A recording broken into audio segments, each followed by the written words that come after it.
좋은문화병원 문화숙 원장님을 모시고 말씀을 들어보겠습니다. 문화숙 원장님 나와 계십니다. 네, 반갑습니다. 네, 안녕하세요. 그 43년간 진료를 해오시면서 본인만의 그 진료 원칙이 좀 있으실 텐데요. 그 말씀을 좀 해주세요. 그래서 첫째는 저희 병원에서는 가급적이면 수혈을 하지 않습니다. 그래서 무수혈, 만약에 해야 된다면 최소 수혈주의 그렇게 이야기를 할 수 있고요. 그다음에 두 번째는 가급적이면은 자궁을 떼지 않는다. 그다음에 이제 가급적이면은 난소를 떼지 않는다. 그다음에 모든 이제 수술을 할 때 가급적이면 저희들이 최소 침습술이라고 이야기합니다. 뭐 예를 들어서 복강 내시경을 이용해야 되고 또는 자궁 내시경을 이용해야 되고 그다음에 현미경을 이용해야 되고 그다음에 또 최소 절개술의 기법을 알아야 되고 그러한 그 방법으로 해야 된다는 것이 저희 병원 그 원칙이 되겠고요. 그다음에는 그 환자분께서 오실 때 병원이라면 막연히 불편하잖아요. 마음이 떨리고 그래서 그런 것을 해소시켜 줘야 된다는 생각을 해서 가급적이면은 그분들이 우리 병원에서 가정을 느낄 수 있도록 편안함을 느낄 수 있도록 저희들이 노력을 하고 있습니다. 원장님 그동안 수술을 참 많이 하셨을 텐데요. 이 부인과 수술 거의 99% 거의 뭐 100% 가까이 그 좀 개복을 하지 않고 내시경으로 하셨다고 들었는데요. 93년부터 저희 병원에서 복강경을 이용한 그 수술을 시작했습니다. 그래서 첫 해에는 저희들 수술의 한 40%를 복강경으로 했고요. 그다음에 그 뒤 10년 뒤에 거의 한 99%를 복강경으로 진행을 하고 저희들은 폐 열지 않습니다. 자궁을 좀 최대한 보존하자 그런 말씀하셨는데 좀 어떠한 경우에 이게 가능하고 또 자궁을 보존하고 싶지만은 그게 불가피하게 또 안 될 때도 있을 텐데요. 그렇죠. 어떻습니까? 예를 들어서 그 악성 질환은 그죠? 그 생명과 관계 있기 때문에 악성 질환을 치료하는 가이드라인에 따라서 치료하게 됩니다. 그래서 어떤 경우에는 자궁을 떼게 되고 또 난소까지 떼게 되는 경우가 있죠. 그렇지만 그런 경우는 악성 질환 때문에 수술하는 경우는 굉장히 조금 이제 그 발병률이 그냥 양성 질환보다 적으니까 그죠? 그런 것을 이제 두고 악성 질환은 거기에 맞춰서 해야 되고 그다음에 양성 질환 중에서 자궁을 절제하는 경우가 크게 그 대부분 이제 근종일 때 자궁을 절제하게 되고 그다음에 성근종일 때 자궁을 절제하게 되거든요. 그런데 근종은 예를 들어서 자궁이 제 손보다 조금 이만할까? 여기서 근종이 막 자라게 되거든요. 그래서 어떤 경우에는 뭐 만삭처럼 크게 자라요. 그렇지만 뿌리는 자궁이거든요. 여기서부터 이렇게 자라게 됩니다. 근데 이제 근종이라는 것은 꺼내서 흉터 없이 자궁을 만들 수가 있어요. 그래서 근종의 숫자에 상관없이 근종의 크기에 관계없이 무조건 자궁을 살리기를 원할 때는 살릴 수는 있습니다. 특별한 경우를 제외하고. 특별한 경우라는 것은 뭔가 하면 정말 좁쌀처럼 자궁 막 혹이 박힐 때 그거는 참 힘들죠. 그런 경우는 만약에 이제 임신해야 될 분은 그 수술을 늦추면 되거든요. 그렇고 선근증이라는 질환이 있거든요. 선근증은 뭔가 하면은 자궁 벽에서 생리를 해요. 그래서 너무너무 아프거든요. 그래서 선근증은 뭐 크기가 예를 들어서 임신 3개월만한 크기도 있을 거고 어떤 경우는 임신 5개월만한 크기 딱딱하게 이제 있거든요.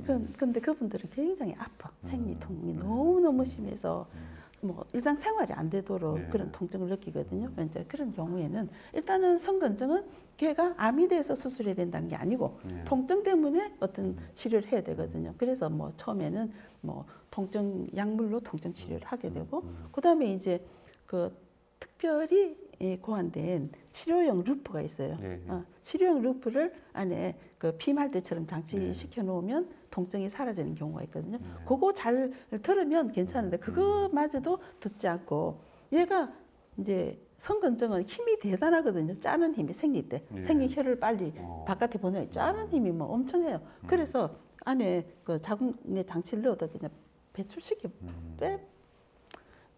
보내는 거예요. 그래서 이제 그게 안 되잖아요. 그럴 때는 이제 자궁을 이제 절제하는 것이 좋은데 이게 나이가 예를 들어서 아기를 사실은 다 낳고 뭐 30대 중반이라든지 40대라든지 이러면 사실은 가급적이면 그런 분들은 빨리 수술하시는 것이 행복의 시간이 빨리 오죠. 다음으로 난소에 대해서도 마찬가지로 네. 그 좀 꼭 보존해야 된다라는 원칙을 예, 갖고 예. 계셨던데 네. 거기에 대해서도 좀 말씀을 좀. 난소는 여성 호르몬을 내는 자리가 되고 또 그 가임기 여성들은 임신을 해야 되는 자리거든. 네. 거기서 난자가 나오니까 그래서 만약에 이것이 양성 질환이면 무조건 살려야 됩니다. 요즘 아주 흔한 질환으로 그 자궁 내막증에 대한 질문도 좀 많이 할 텐데요. 예, 그렇죠. 최근에 많이 증가를 하고 있는데 가임기 여성의 한 10%가 이 자궁 내막증을 갖고 있고 난임을 지니는 그 분들께서 한 30에서 40% 정도 자궁 내막증을 갖고 있습니다. 근데 난임의 큰 원인이죠. 그렇죠. 네. 예, 이게 난임을 만들면서 근데 만약 임신되면 또 얘가 소강 상태에 들어갑니다. 이 생리니까. 예, 자궁 내막증은 난소에서 생리를 하는 거예요. 그럼 걔가 갈 데가 없으니까 거기서 모이게 되고 이제 어떻게 하고 있으면 이제 수분이 흡수되잖아요. 시간이 예, 예. 갈수록. 그다음에 또 다음에 생리할 때 또 보태고. 그래서 생기는 것이 자궁 내막증이죠. 그래서 난소에 생리하니까 색깔도 초콜릿색이 된다. 예, 그렇죠. 이게 흡수돼 버린 이제 오래된 색깔이 되니까. 이런 경우에 그 수술을 해야 됩니까? 아니면 약물 치료도 가능합니까? 약물 치료는 조금 이제 그게 매일 먹어야 되고 또 오래 먹으면은 뼈가 조금 약해져 골다공증 같은 거 생길 수 있거든요. 그리고 그 사이에는 또 생리를 안 하게 되죠. 그래서 그런 것보다는 또 다른 치료를 저는 권하게 되죠. 예를 들어서 이게 다른 혹보다는 조금 더 다른 점이 있거든요. 다른 혹은 수술하면 그 혹만 쏙 뽑아낼 수 있습니다. 제가 항상 뭐 설명할 때 계란 삶은 계란 잘 삶으면 계란만 쏙 뽑을 수 있잖아요. 그게 보통 이제 다른 이제 양성 기형종이라든지 또 점액성 낭종 또는 뭐 장애성 낭종 그럴 때 쏙 뽑아서 나오는데 이 자궁 내막증은 계란이 그냥 잘 못 삶아서 한 것처럼 계란 떡져 나오는 겁니다. 그래서 난소에도 나이가 있거든요. 그래서 요 만약에 수술을 하고 나면 난소 나이가 이게 더 먹어버립니다. 난소에는 다 나이가 있거든. 그래서 그런 부분에 대해서 조금 불리한 점이 있으니까 이제 시술을 통해서 이런 분들은 해결해야 된다고 저는 생각을 하죠. 경화술하는 뭐 치료법이 있다면서요? 예, 그렇죠. 경화술은 저는 이제 가임기 여성들은 경화술을 많이 이렇게 하게 된. 제가 현재 한 350 케이스를 했거든요. 꾸준히 하고 있어가지고 그래서 성적은 굉장히 좋습니다. 경화술은 뭔가 하면 이게 난소 혹이면 바늘 주사기를 이렇게 넣어서 빨아내요. 뽑아내고 그다음 안에를 생리식임수로 깨끗하게 씻어서 난소에서 생리를 하는 그 자궁 내막 조직을 고정시켜 버리거든. 알코올 넣어가지고. 그래서 경화술이라고 그럽니다. 아주 간단합니다. 네, 그렇죠. 그 자궁 건조의 경우에 그 크기와 관계없이 그냥 수술 부분 보통 동일합니까? 예, 크게 관계 없어요. 왜냐하면 뿌리는 요 자궁이니까 여기서 다 파생돼서 나가거든요. 그래서 저희는 정말 이게 편한 수술을 저희들이 개발하게 됐는데 치골 상부, 배 아래쪽에 한 요 정도, 한 4cm 또는 이제 또는 3.5 내지 4cm 해서 복강 이용해서 이제 혹을 뽑아내거든요. 그래서 이제 이게 장점은 이걸로 손가락을 넣을 수가 있어요. 그래서 만져볼 수 있죠. 여기 혹이 있구나, 여기 혹이 있구나. 그래서 이제 꺼내게 되죠. 이 자궁 탈출적인 경우에는 자궁 절제를 한다든지 내지는 자궁을 절제하지 않고 자궁 거상술을 할 수도 있을 텐데 어떤 때는 절제술을 하고 어떤 때는 거상술을 하고 어떻게 결정합니까? 보통은 일반적으로 자궁을 뗍니다. 밑으로 떼는데 사실은 저도 그런 수련을 받았기 때문에 그렇게 하는가 했는데 제가 뭐 1년에 한 번씩 세계 내시경 학회에서 발표를 하고 많은 사람들을 만나고 보니까 그런 아이디어를 다시 제가 받게 됐거든요. 그래서 어떤 상태에 따라서 예를 들어서 자궁 앞에는 방광이 있고 자궁 뒤에는 직장이 있거든요. 이게 자궁이 자궁이 내려올 때 밑으로 이제 빠질 때 방광이나 직장을 같이 이렇게 빠져나오는 경우가 있습니다. 그런 경우에는 정말 간단하게 밑에서 떼지 않고 거상술을 하게 되죠. 그런데 어떤 경우에는 직장과 방광, 자궁의 앞과 앞 동네 뒷 동네가 그대로 정상적으로 있으면서 자국만 그냥 싱크홀이랍니까? 네, 싱크홀처럼 푹 퍽 빠지는, 빠지는 경우가 있거든요. 그런 경우에는 그런 수술은 해당이 안 되거든요. 그래서 저는 이제 밑으로도 꺼낼 수 있지만은 그 복강경으로 자궁을 떼고 복강경으로 뗀 그 단단 부위를 다시 자궁 천골 인대라는 게 있거든요. 단단한 인대가 있습니다. 거기에 딱 붙여주죠. 다음으로 원장님 자궁외 임신에 대해서 상당히 좀 관심이 많은 걸로 알고 있습니다. 네. 또 세계 학회에서도 좀 희귀한 케이스를 발표해서 좀 큰 그 반향을 일으키게 됐다던데요. 자궁외 임신 좀 어떤 케이스가 있었습니까? 그건 굉장히 위험한 케이스인데 그 자궁각 임신이라고 있습니다. 예를 들어서 내 몸이 자궁이면 팔이 그 나팔관이면 여기에서 그 나팔관이 자궁 그 벽을 지나가는 그게 자궁외 임신이 되면 그게 자궁각 임신이거든. 그게 뭐 혈관이 막 와글와글해요. 보면. 그럼 그게 터져버리면 사망률이 굉장히 높고 옛날에 그 옛날 이야기죠. 근데 이제 제가 그런 환자를 좀 많이 봤거든요. 그래서 그것을 자궁 복강경으로 간단하게 출혈 없이 하는 방법을 제가 발표하게 됐는데 그것도 굉장히 효과적인 방법이고 굉장히 쉬운 방법이 요즘은 보편화돼서 이제 그런 수술을 이제 많이들 이제 선생님들이 하고 계신데 원장님 이제 부인과 질환 중에서 선천성 무질증 이게 또 좀 특이한 그 질환이다 그죠? 네, 그렇죠. 좀 설명 좀 해주시죠. 한 5천 명, 4천 명 중에 한 명 생기죠. 태어날 때. 뭐 선천적 무질증이라면 좀 헷갈리잖아. 뭐지? 질이 없이 태어난 거예요. 그렇죠. 질이 없으면 또 사실은 또 성인이 되어서 성관계가 못하게 되니까 참 어려움이 있죠. 그래서 정체성이라든지 어떤 그런 문제, 결혼 문제들이 발생하는데 많은 방법들이 있었습니다. 어떤 사람은 장을 질을 만들고 장을 꺼내가지고 질을 만드는 거. 또 어떤 데 피부를 잘라가지고 피부를 이렇게 잘라가지고 거기를 질을 만들었거든. 그러면 또 그 뗀 자리 흉터가 정말 그저 괴롭게 되죠. 옛날에 맥인도 수술이라는 게 있거든. 그래서 제가 개발한 방법은 정말 흉터 없이 이렇게 이제 만들어서 그 밑에서 타고 들어가도록. 그 다른 데서 따가지고 오는 것이 아니고 그 주위의 조직이 위로 타고 올라갈수록 도와주는 거거든요. 그래서 그 틈은 어떻게 벌립니까? 네? 텀을 수술해서 수술해서 수술로 절개를 예. 해서 네, 그 수술 이제 해서 그것도 이제 간단해 한 20분 정도 하면 되는데 주의해야 될 것은 그 앞에가 방광이 있다 그랬잖아요. 방광 뒤엔 칙장이 있거든요. 그래서 그런 손상이 없이 딱 그게 길이 나오거든요. 그래서 거기까지 하고 그다음 타고 갈 수 있도록 도와주고 또 이제 피부가 처음 위에는 안 타고 아직은 자라지 않는 그런 부분들은 이제 분비물도 많아지고 막 그렇거든요. 그래서 걔들이 막 어떤 때는 우리가 웃다란 살이라 할까?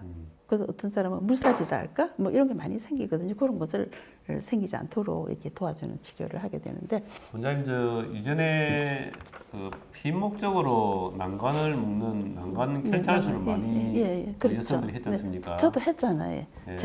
그래서 내가 나쁜 사람이라. 그래서 이제 그런 난관을 묶었던 그 여성들을 대상으로 요즘 난관 복원술을 한다고 하는데요. 이 수술의 좀 장점이 무엇입니까? 자, 난관 복원술은 그 현미경을 가지고 그 잘라진 난관을 다시 이어주는 거거든요. 근데 그 난관이 굉장히 가늘단 말이에요. 그 관이. 그래서 그것을 완벽하게 이제 굉장히 눈에 보면 머리카락, 제가 머리가 좀 가늘거든요. 머리카락이. 요 정도의 가지고 꼬매주는 수술인데 굉장히 술기가 사실은 저한테는 쉽지만 술기가 필요하죠. 그리고 수술용 현미경이 있어야 되고 그거 이제 하면 100% 문합에 성공합니다. 그리고 임신은 그 여성분들이 나이에 따라서 임신 확률이 결정이 되거든요. 그래서 이제 그 나이가 30살 안 된 사람은 거의 98% 임신되고요. 그다음에 일단은 한 35세 되면 최소 80%는 임신한다고 봅니다. 그다음에 이제 40살이 넘으면 임신 확률이 한 반으로 줄어지거든요. 그런데 예를 들어서 이제 요즘 사람들은 좀 무조건 이제 공급하는 만큼 된다고 이 시험관내기만 자꾸 공급이 되니까 그런 분들도 시험관내기를 하게 되는데 사실은 시험관내기를 예를 들어 40살에 시험관내기를 하면 퍼센테이지는 한 5% 정도밖에 안 됩니다. 성공률은. 그렇지만 얘는 한 50% 성공이 되거든요. 임신 확률이. 근데 일반 이제 전 인구에서 40세 여성분들이 결혼을 할 때 임신 확률은 한 10%도 안 되죠. 한 5% 될까? 근데 그 옛날에 임신을 할 수 있어서 나팔관을 묶었던 사람이 풀면 한 50% 임신이. 왜냐하면 그분은 임신이 자격을 갖춘 사람이었으니까. 그죠? 그런데 지금 난임 수술할 때 이제 시험관하기 IVF 하면은 그 임신 성공률이 50%가 채 안 되지 않습니까? 안 되죠. 한 30%. 거기 비하면은 이 난관보건술은 훨씬 성공률이 더 높은 시술이다라고 볼 수 있다, 그죠? 예, 그렇게 하셔야 돼요. 예를 들어서 이제 나팔관 안 묶은 사람은 또 논외가 되죠. 내가 이제 아기를 안 낳겠다, 나팔관 묶었다. 그러면 시험관 얘기 하는 것보다 이거를 먼저 하셔야지 돼요. 그렇군요. 그래서 이렇게 하시면은 경비도 적게 들고 국가에서 이제 의료보험 되니까 경비도 적게 들고 매달 임신을 기대하게 되죠. 근데 시험관 얘기는 막 주사 맞고 아프고 난자 채취하고 뭐 이렇게 여러 가지 이제 경과를 거쳐서 딱 그 시험관 얘기를 한 그 달만 임신을 기대하게 되잖아요.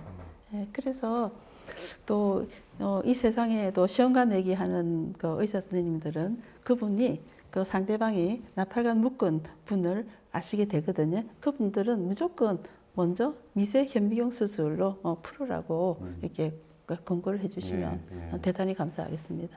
그래서 제가 이제 그 방법도 그 일시적으로 그 내 방향을 그 임시로 했다가 그 꼬맸다가 그거를 이제 그 방법으로 했을 때 거의 100% 문합이 일어났거든요. 그래서 그거를 이제 그 세계 유수한 그 세계적인 잡지 휴먼 리프로덕션이라고 있거든요. 그쪽에 이제 제가 이제 채택이 돼가지고 많은 그 의사 선생님들이 보고 계시고 그다음에 그거 이제 제가 또 그 수술 방법을 유튜브에 올렸거든요. 그래서 그게 이제 그 한 20만 이상의 20만 5천 그 뷰를 지금 현재까지는 보고 있습니다. 외국에 있는 많은 의사들이 보셨다죠. 네. 이상으로 문하수 원장님과 함께 다양한 여성 질환에 대한 설명을 들었습니다. 원장님 감사드립니다. 네, 감사합니다.